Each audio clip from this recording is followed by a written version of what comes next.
تألق يعني. مش تألق لا، خلينا برضه ماشي كويس. خلينا كوليبالي مشي كويس. خد وقت في مرحله كبيره جدا ما كانش مقنع. تفسر بايه هروبه ده كابتن حسام؟ لا ده هو يعني انا لغايه دلوقتي مش فاهم هو مشي ليه. يعني اعتقد ان هو ما بيقولش الحقيقه لغايه دلوقتي. يعني جواه حاجه هو ما اعلنهاش. هو انت كنت بتعامله وحش؟ يعني ايه بعمل وحش؟ طب ما انا يعني اتعاملت وانا اول اجنبي اتعامل معاه.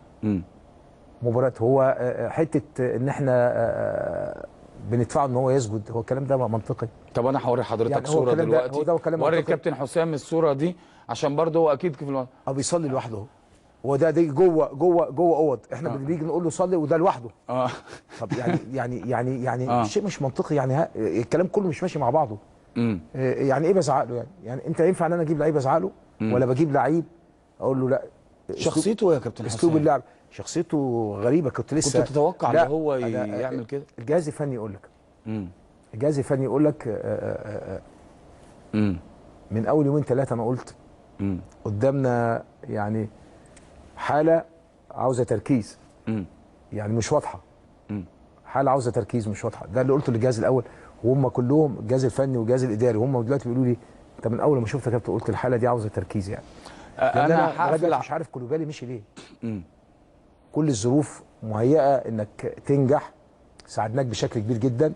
اول ما ظهرت بشكل انك ظهرت بشكل كويس كنا سعداء ودعمناك تمام. وكل المباريات بديك من البدايه.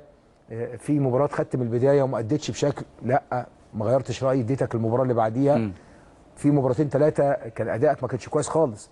وفضلت مصر انك تبقى موجود في الملعب، وفضلت مصر انك انت تبدا وتبقى اساسي على اساس ما تبعدش، ما تبعدش عن يعني عن الثقه اللي عملتها في كذا مباراه. دي المعامله الوحشه يعني. فانا بستغرب هو يعني اكيد جواه حاجه هو ما قالهاش لغايه دلوقتي. عارف انت كنت بتقول له هنا يا كابتن حسام؟ كنت بتقول له اسجد. بقول له ايه؟ اسجد.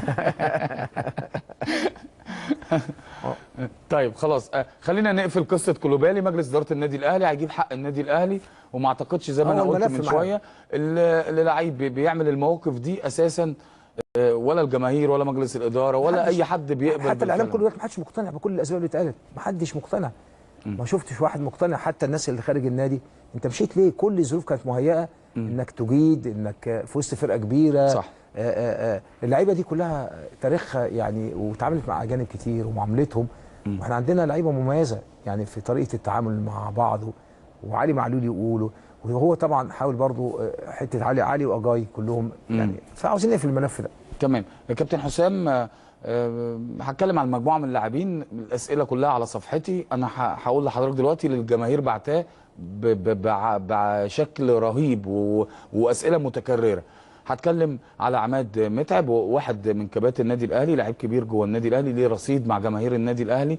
عدد اللعب او عدد المباريات اللي بيشارك فيها قليل، فالجماهير دايما بتطالب الكابتن حسام البدري اللي عماد يبقى موجود. عماد